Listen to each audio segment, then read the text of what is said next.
सबको जय मसीह हालेलुया। लूका के सुसमाचार अध्याय 16 वाक्य 17 से लूक चैप्टर 16 वर्स 17। आकाश और पृथ्वी टल जाए तो टल जाए, लेकिन संविदा का एक मात्रा भी नहीं टल सकता। संविदा का एक मात्रा भी नहीं टल सकता। हाँ प्यारे भाई और बहनों, परमेश्वर की जो संहिता है वो संहिता आज भी बनी रहती है।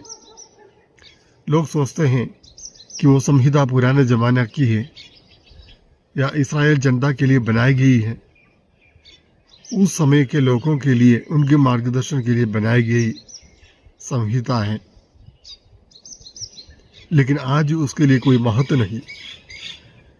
इसी प्रकार का एक सोच दुष्ट आत्मा ने कुछ लोगों के मन में डाल दिया है। लेकिन प्रभु का वचन, प्रभु की संहिता, प्रभु की आज्ञाएं हर समय महत्व रखती हैं। आज भी उतने ही महत्व रखती है जितनी पुराने ज़माने में संहिता रखती थी। तो इसलिए संहिता पर चलने के लिए हमें प्रयास करना, कोशिश करना है। कुछ लोगों का कहना है कि यीशु के आने से जो पुरानी संहिता है या पुराने नियम हैं, सब रद्द हो गए हैं। खुद प्रभु यीशु ने कहा है कि मैं नियमों को रद्द करने के लिए नहीं आया हूँ, बल्कि उसे पूरा करने के लिए आया हूँ। तो प्रभु यीशु नियमों को पूरा करने वाला प्रभु है। उन्होंने नियमों का पालन किया। नियम का, संहिता का पालन करते हुए यीशु दुनिया को ये दिखाया कि संहिता का पालन करने से हमारे जीवन में भलाई आती है।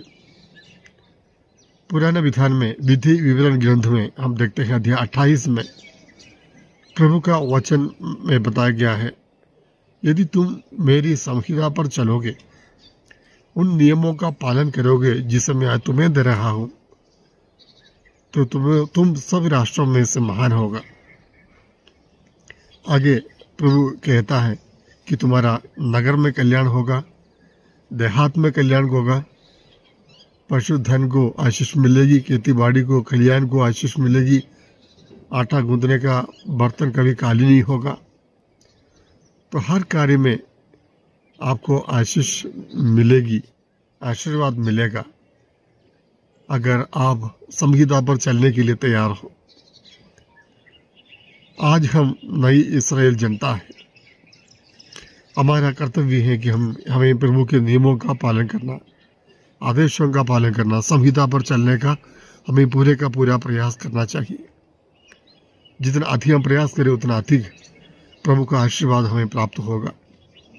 संहिता रद्द नहीं हुई है प्यारे दोस्तों, संहिता आज भी लागू है। परमेश्वर की संहिता कभी रद्द नहीं हो सकती है। यह बात ध्यान में रखते हुए संहिता पर चलने के लिए हमें प्रयास करनी चाहिए।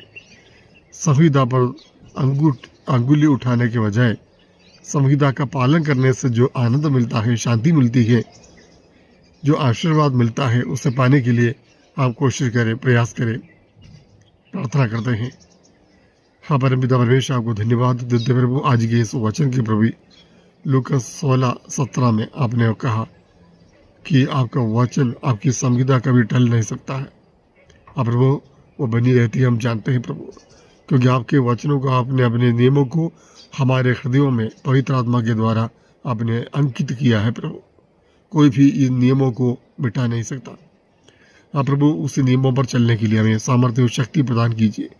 विशेषकर जब हमारे पैर लड़खड़ाता है, हमें संभाल लीजिए प्रभु। आमीन। प्रभु आप लोगों के साथ वो सर्वशक्तिमान ईश्वर पिता और पुत्र और पवित्र आत्मा आपको आशीर्वाद प्रदान करे। आमीन।